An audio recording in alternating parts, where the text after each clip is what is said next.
십자가의 길 오늘 27번째 시간입니다. 오늘은 함부로 대우하였느니라 라는 제목으로 말씀을 합니다. 함부로 대우하였느니라. 우리말 속담에 그런 말이 있어요. 가는 말이 고와야 오는 말이 없다. 내가 상대를 어떻게 대해주느냐에 따라서 나도 그만큼 대접을 받는 거죠. 그래서 예수님께서도 우리에게 그렇게 말씀하셨어요. 무엇이든지 남에게 대접받고 싶은 대로 너희도 남을 대접하라. 그러니까 내가 남에게 어떤 대우를 받고 어떤 대접을 받고 싶은 분지 그 기대치만큼 남을 대접해 주는 거예요.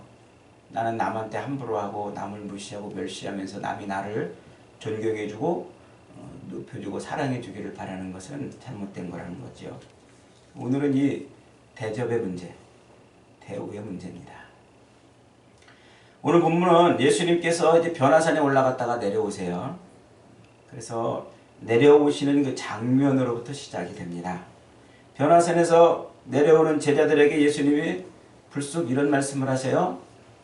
야, 오늘 너희가 본 것을 아무에게도 말하지 말아라. 그러십니다. 너희가 본 것을 아무에게도 말하지 말아라. 제자들은 지금 신이 났어요. 새로운 것을 본 거잖아요. 예수님의 그 새 모습을 보고 진짜 능력의 모습, 예수님이 완전히 어떤 변화된 그것이 신의 형상인지 아니면 어떤 모습인지는 정확히 나도 못 봐서 모르겠습니다만, 그러나 예수님의 그 변화된 모습을 보고 주님, 여기가 너무 좋아요. 여기서 살았으면 좋겠어요. 여기서 집 짓고 여기서 우리 살았으면 좋겠습니다. 그럴 정도로 제자들이 신이 났단 말이에요. 그래서 빨리 가서 내가 누구한테 얘기해 줘야지. 이 예수님의 변화된 모습을 빨리 말하고 싶어가지고 누구한테 얘기해 줄까? 이 얘기를 누구한테 전해 줄까? 그러고 있는데 예수님이 제자들에게 야, 알았지? 절대로 말하면 안 돼. 절대로 말하면 안 돼. 우리 그러잖아요. 너한테만 비밀인데 다른 사람한테 말하지 마. 그러면 이미 다 퍼져 있어. 내 입에서 나오는 순간 비밀이 아니에요. 너한테만 비밀인데 이러는데 이 비밀이 폭로된 거죠. 아마 제자들도 그랬을 거예요. 자기가 본 것을 막 말하고 싶어가지고 이걸 누구한테 얘기해 줘야 되나. 그때 예수님은 그 마음, 제자들의 그 마음, 어디 가서 자랑하고 싶은 그 마음을 알았던 거예요. 그래서 뭐라고 그래요? 말하지 마. 아무에게도 오늘 본 것을 말하지 말아라. 그렇게 말씀하세요. 어느 때까지요? 어느 때까지 말하지 말라고요? 내가 죽은 자 가운데서 다시 살아날 때까지 말하지 말아라. 내가 죽은 자 가운데서 다시 살아날 때까지 말하지 말아라. 그러는 거예요. 그러니까 제자들이 갑자기 헷갈렸어요. 뭐라고? 죽은 자 가운데서 살아날 때까지 말하지 말라고? 살아난다는 개념을 이해를 못하는 거예요. 그러니까 예수님의 그 말씀을 방점을 어디다 두냐면, 예수님은 내가 살아날 때까지 살아나면 이야기하거라 그랬는데, 그 살아난다는 것에 대한 이해를 가지지 못하니까. 그렇잖아요. 사람이 죽었다가 다시 살아난다는 걸 누가 이해하겠어요? 여러분, 제가 여러분한테 저 이제 조금 있다가 죽었다가 다시 살아나서 올 겁니다. 그때까지 잘 계십시오. 그러면 여러분들이 이해하겠냔 말이에요. 그러니까 제자들은 그 살아난다는 것에 방점을 두지 못하고 어디다 방점을 두냐면 죽었다가 하라는 것에 방점을 두는 거예요. 예수님이 지금 뭐라고 말씀하시는 거예요? 죽을 거라고 말씀하시는 거예요. 죽을 거라고. 이게 도대체 무슨 말입니까? 지금 제자들은 지금 예수님이 지금 가는 데마다 기적을 행하고 이적을 일으키고 병자도 고치고 심지어는 지금 변화산에 올라가서 아주 영광스러운 어마어마한 변화된 모습을 우리에게 딱 보여줘가지고 제자들은 지금 마음속에 옳다. 이분이 메시아구나. 이분이 드디어 메시아구나. 우리가 줄을 잘 잡았어. 우리가 정말 잘 따라다녔어. 이분이 로마로부터 우리 이스라엘을 독립시킬 것이고 이제 모든 압제로부터 우리를 해방하시고 우리를 자유롭게 하시고 우리를 구원하실 분이구나, 이렇게 생각하고 있는 찰나에 지금 제자들한테 뭐라고 그러는 거예요? 내가 죽었다가 다시 살아날 것이다. 그때까지 조용히 하거라. 그러니까 제자들은 지금 이 죽은 예수님이 죽는다고 말씀하시니까 갑자기 또 헷갈린 거예요. 뭐라고? 죽는다고? 이게 도대체 예수님이 메시아가 맞나? 또 그런 의문이 드는 거예요. 왜냐하면 이스라엘 백성들에게 있어서 메시아는 죽지 않은 존재거든요. 이 유대인들, 이스라엘 백성들이 기다리는 메시아는 죽음 나가는 메시아가 아니에요. 그야말로 슈퍼맨입니다. 슈퍼맨. 능력 있고, 그 옛날 다윗의 후손으로 오니까 다윗 왕처럼 능력 있고 가는 곳마다 전쟁을 하는 곳마다 승리하고 백전백승에, 그래서 자기 백성들을 완전하게 지켜내는 그런 분으로 메시아를 이해하고 있는 거예요. 그런데 자꾸 예수님이 뭐 하신다고요? 죽어야 된다고 자꾸. 나는 죽으러 간다고 그러고 내가 죽었다가 다시 살아날 때까지 조용히 하라고 그러고. 그러니까 제자들은 또 헷갈리는 겁니다. 그래서 예수님한테도 물어봐요. 예수님, 메시아가 오기 전에 엘리야가 먼저 온다고 그러는데 엘리야는 어디 있습니까? 이렇게 물어봐요. 그 말이 지금 뭘까요? 내가 예수님을 메시아라고 그렇게 생각을 하고 믿으려고 그러는데 자꾸 죽는다고 얘기를 하니까, 그러면 이분이 메시아이라면 엘리야가 지금 와 있어야 된다 이 말이에요. 엘리야가. 그 엘리야가 누구냐고 지금 물어보는 거죠. 당신이 지금 메시아가 맞습니까? 라는 확신을 지금 가고 싶은 거예요. 확신. 이게 무슨 말이냐면 말라기 4장에 가면은요,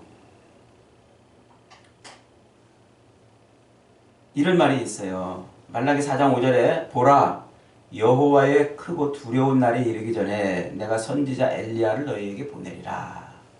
이 말라기 성경은 구약 성경의 맨날 마지막 성경이잖아요. 마지막 성경에서 예수님이 오시기 전까지, 그 신약 성경이 등장하기 전까지 그 400여 년의 긴 공백이 있는데, 그 마지막 성경에서 이스라엘 백성들에게 하나님이 뭐라고 지금 약속을 주시냐면, 크고 두려운 날에 이르기 전에 내가 엘리야 선지자를 너희에게 보내주겠다 그래요. 그 크고 두려운 날이라는 게 바로 메시아가 오는 날이에요. 메시아가 등장하는 거란 말이죠. 그러니까 이 말라기 선지자가 이스라엘 백성들에게 하나님의 무슨 약속을 선포하고 있느냐 하면은, 메시아가 등장할 때 누가 먼저 나타난다는 거예요? 엘리야가 먼저 나타날 것이다. 그죠? 그러니까 그 엘리야 선지자는 옛날 아하방 때 있던 그 엘리야를 말하는 것이 아니고 지금 은유법을 쓰고 있는 거예요. 엘리야 선지자를 메타포로 쓰고 있는 거예요. 이스라엘을 구원할 메시아를 소개하는 그런 사람으로 지금 소개를 하고 있는 것이죠. 그러니까 제자들이 지금 물어보는 거예요. 예수님이 진짜 메시아가 맞다면 엘리야는 누굽니까? 물어보는 거죠. 엘리야는 누굽니까? 저는 가끔 그런 생각을 했어요. 예수님이 정말 하나님의 아들이시라면요, 아니 모든 사람들 앞에서 짠 하고 나타나가지고 내가 하나님의 아들이다, 슈퍼맨 같은 모습으로 나타나면 안 믿을 사람이 어디 있겠어요? 누구나 다 믿지 않겠어요? 근데 왜 예수님은 그 슈퍼맨 같은 모습으로 안 나타나고 왜 그렇게 십자가에 달려 죽으시는 그 모습으로 나타나가지고 내가 하나님의 아들이라고 이렇게 소개를 하고 있나? 그러니까 안 믿는 사람도 생기는 것이고 긴가민가 하는 사람도 생기는 것이 아닌가, 이런 생각을 해봤어요. 여러분 같으면 어떻게, 여러분 그런 생각 안 해보셨어요? 예수님이 진짜 슈퍼맨 같은 능력 있는 모습으로 쫙 하고 나타나서 그러면 다 믿을 것 같죠? 믿을 것 같죠? 진짜 믿을 것 같죠? 그래도 여전히 그때 본 사람만 믿잖아요. 그때 본 사람, 안 본 사람은 또 못 믿는 거예요.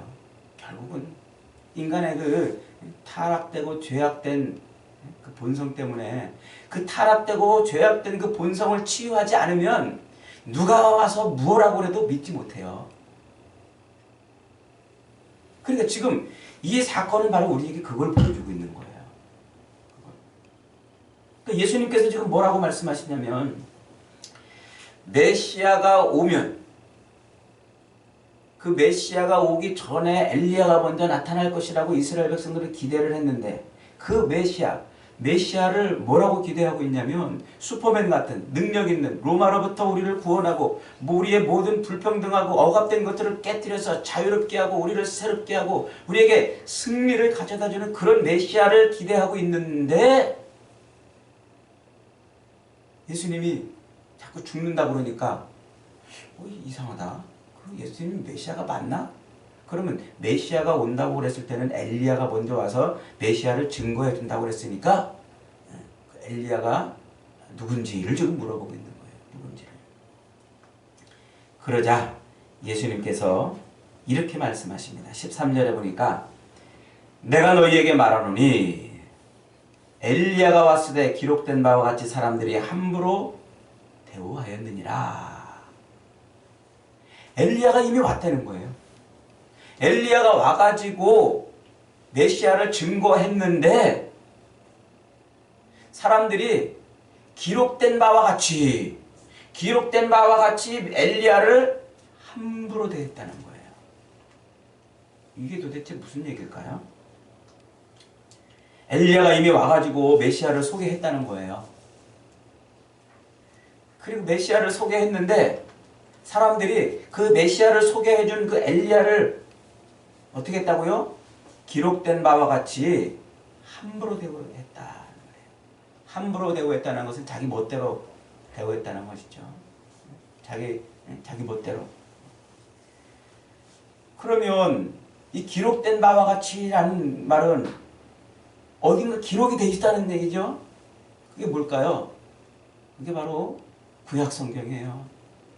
이사야 59장 아까 제가 회개 기도 시간에 읽었습니다마는 그 59장 앞에 53장에서 그런 말씀을 하고 있잖아요. 우리는 그 어린 양이 이 땅에 오셔가지고 어떻게 취급받을 것인가 하는 것을 기록해 놓고 있는 그 이사야 53장 1절부터 6절까지가 바로 메시아를 소개하고 있는데 그 구약 성경에서 메시아를 우리에게 어떻게 소개해주고 있냐면 능력 있는 슈퍼맨의 모습으로 모든 것을 완벽하게 승리하는 그런 모습으로가 아니라 죽는 모습으로 고난받고 찢기고 상하고 조롱받고 멸시받아서 죽는 심지어 자기 백성들마저도 귀하게 여기지 않는 그런 모습으로 올 메시아를 소개해주고 있는 거예요. 그게 이사야 53장의 말씀이란 거예요.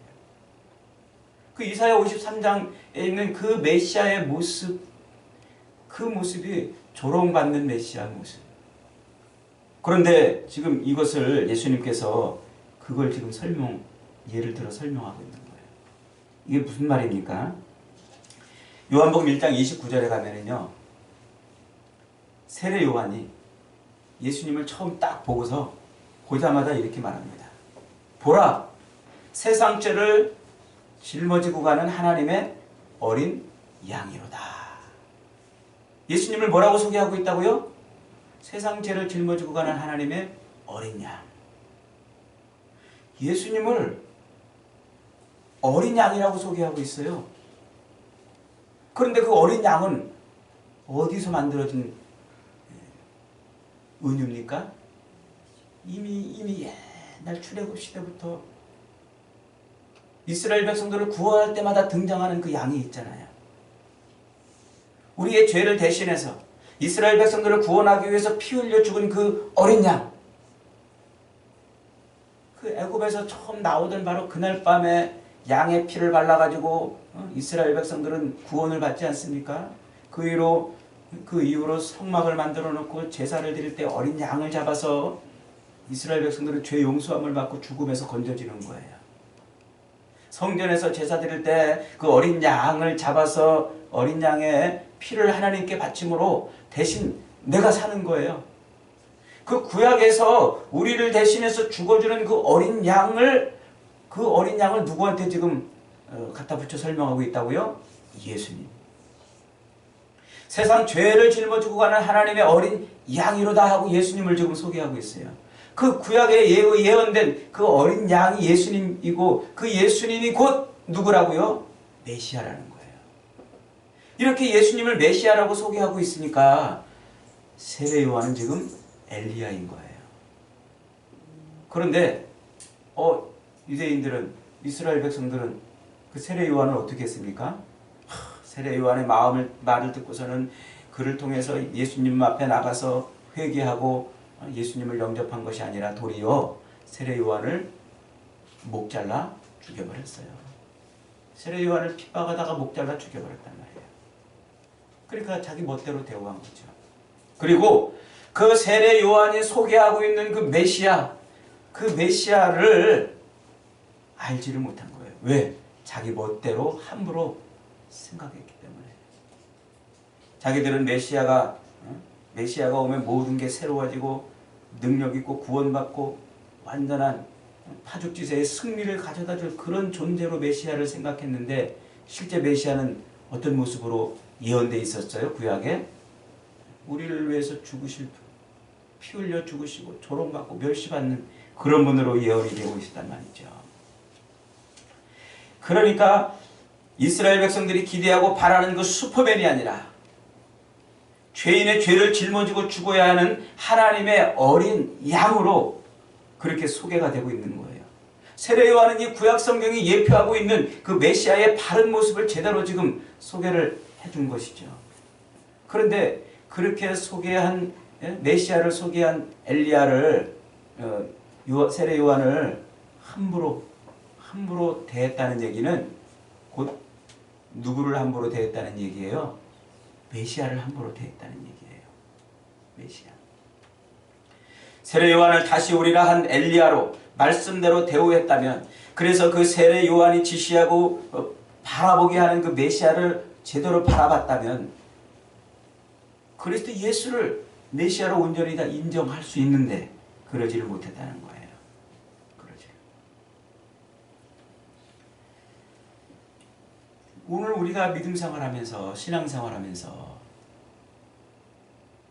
예수님을 어떻게 대우하고 어떻게 보느냐, 이것이 우리 신앙생활의 가장 핵심이에요. 나보다 먼저 와서 나의 길을 예비했던 광야에 외치는 자 세례 요한이 오리라 한 그 엘리야, 세례 요한이 오리라고 한 그 메시아, 그 메시아를 우리가 어떻게 대우하느냐, 이것이 우리 신앙생활의 핵심이라고 하는 것이죠.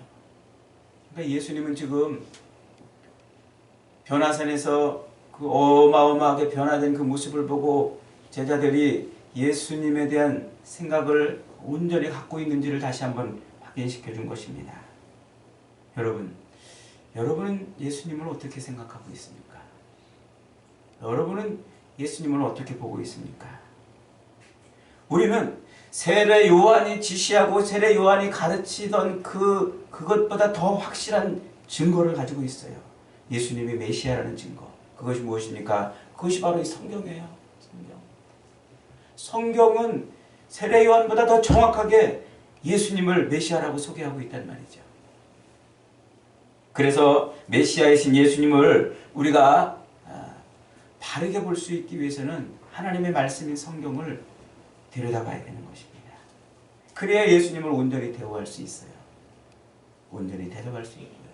예수님을 예수님으로 대접할 수 있다는 것이죠. 예수님을 예수님으로 대접한다는 것은 무엇입니까? 그것은 예수님을, 어린 양 되신 예수님을 나의 구원주로 받아들이는 거예요. 어린 양이신 예수님을 나의 구원주로 받아들이는 거예요. 구약 성경이 집요하게 이야기하고 있는 것이 바로 어린 양 대신 예수 그리스도가 우리에게 오셔서 그 예수님이 우리를 대신해서 십자가에 못 박혀 죽으심으로 말미암아 우리의 죄를 용서하시리라는 거예요. 우리의 죄를 해결하시고 우리의 죄 문제를 깨끗하게 해결해 주실 것이라는 것이죠. 오늘 본문이 밝히고 싶어하는 것, 오늘 마가가 오늘 우리에게 말하고 싶은 것이 바로 그거예요. 그래서 요한복음 1장 29절에서 보라 세상 죄를 지고 가는 하나님의 어린 양이로다 하는 그 메시아가 지금 예수 그리스도인 것을 소개해주고 있는 거죠. 하나님의 자녀들의 죄를 씻기 위해서 매일 수많은 양들이 죽어줘야 했고 그 성전에서 어린 양들의 그 피를 통해서 하나님은 자기 백성들을 구원해 주시고 죄에서 건져 주신 것입니다. 세례 요한은 그걸 제대로 보았어요. 구약에서 예언되고 있는 메시아가 어떤 모습으로 올 것이고 그 어떤 모습으로 올 것인지 메시아가 어떤 모습으로 올 것인지를 제대로 봤기 때문에 예수님을 보자마자 하나님의 어린 양, 우리의 죄를 위해서 오신 어린 양이라고 보는 것입니다. 그러므로 예수님은 하나님의 어린 양이세요. 우리의 죄를 용서해 주시고 우리의 죄를 씻어 주시기 위해서 하나님이 그렇게 하나님의 제단에 드려지는 어린 양이라고 하는 것이죠. 그래서 우리가 예수님을 온전하게 대우한다는 것은요, 예수님을 나의 구세주, 내 죄 문제를 해결해 주시는 분으로 영접하는 거예요. 예수님을 진실로 나의 죄 문제를 해결해 주시는 분으로 영접하는 거예요. 여러분, 우리 인생에 이 죄 문제만 해결이 돼도 우리 인생은 모든 문제가 다 해결이 돼요. 인생의 다 생로병사의 모든 문제가 다 어디서부터 시작이 된 겁니까? 이 죄에서부터 시작이 된 거 아닙니까? 죄. 아담의 죄로부터 이어지고 우리가 이 땅에서 죄인으로 태어나서 또 짓고 있는 우리의 죄들로 말미암아 우리는 하나님과의 관계가 멀어져 있고 하나님과 소통하지 못하고 있어요. 하나님의 그 풍성하심과 은혜를 누리지 못하고 있는 겁니다. 그래서 예수를 믿는다고 하면서도 예수님을 나의 구주라고 그렇게 고백하면서도 이 죄의 문제가 제대로 해결이 되지 않으니까 늘 이 죄가 가져다는 염려와 걱정과 불안과 근심과 초조를 짊어지고 사는 거예요. 여기서 벗어나지를 못하는 거예요. 여러분이 정말 예수님을 여러분의 죄의 문제를 해결해 주시는 구원주로 여러분은 받아들이시고 믿으십니까? 아멘. 그렇다면 여러분들의 모든 죄는 이제 예수님으로 말미암아 깨끗하게 다 씻긴 줄을 확신하시기 바랍니다. 아멘. 그렇다면 염려할 것도 없어요. 두려워할 것도 없고 걱정할 것도 없습니다. 무엇 때문에 우리가 불안해하고 무엇 때문에 두려워합니까? 우리가 죄의 문제를 해결받고 죄를 깨끗이 용서받았다면 더 이상 이 땅을 살아가는 데 있어서 이 세상을 살아가는 데 있어서 세상이 주는 염려와 걱정과 불안과 두려움과 근심과 초조에 붙들려 살 이유가 하나도 없어요. 그것은 다 죄가 가져다 주는 것입니다. 우리가 예수님을 어린 양이신 그분이 어린 양으로서 내 죄를 용서해 주신 분이라고 우리가 그렇게 대우하고 영접한다는 것은요, 더 이상 우리가 세상에서 죄 때문에 불안해하고 걱정하지 않는다는 것입니다. 하나님은 우리가 이 땅에서 하나님의 자녀로 평안을 누리며 살기를 원해요. 기쁨을 누리며 살기를 원하고 하나님의 자녀로 승리하며 살기를 원해요. 여러분, 진실로 여러분들은 하나님의 자녀입니까? 진실로 여러분들은 예수 그리스도로 말미암아 죄 용서받은 하나님의 백성들이십니까? 우리가 예수님을 그렇게 대우하면서 그렇게 믿고 그렇게 확신한다면 염려하지 마세요. 불안해하지도 마시고 걱정하지도 마시고 근심하지도 마십시오. 그런 것들은 다 죄가 가져다 주는 것입니다. 누가 예수님을 바르게 대우하는 사람들입니까? 누가 예수님을 또 함부로 대우하는 사람들입니까? 예수님을 내 모든 죄를 용서해 주시는 하나님의 어린 양이라고 영접하는 사람은 예수님을 바르게 대우하는 사람입니다. 그러나 예수님을 내 죄 문제를 해결해 주시는 분이라고 확신하지 못하고 믿지 못하는 사람은 예수님을 바르게 대우하고 잊지 못한 사람들입니다. 여러분, 세상은 끊임없이 우리를 미혹하고 사단은 끊임없이 우리를 두렵게 합니다. 걱정하게 하고 불안하게 하고 여전히 우리로 죄에 붙들려 살게 하고 죄인처럼 살게 하고 죄 때문에 염려하고 근심하고 걱정하고 살게 합니다. 그러나 하나님께서는 우리를 구원하시기 위해서 어린 양 대신 예수 그리스도를 십자가에 매달아 죽이셨어요. 그 십자가에서 죽으신 그 제사를 통하여서 하나님은 우리의 죄를 완전하게 해결해 주셨어요. 그러므로 십자가 없이 믿음 생활하고 십자가를 붙들지 않고 신앙생활한다는 것은 잘못된 겁니다. 여러분, 예수님을 우리의 죄를 용서해 주시는 분으로 온전하게 영접하세요. 받아들이시고 확신하십시오. 예수님을 내 죄 문제를 해결해 주시는 하나님의 어린 양으로 확실히 믿으시기 바랍니다. 그럴 때 우리는 그리스도 예수를 통해서 주시는 하나님의 평안을 누리는 것입니다.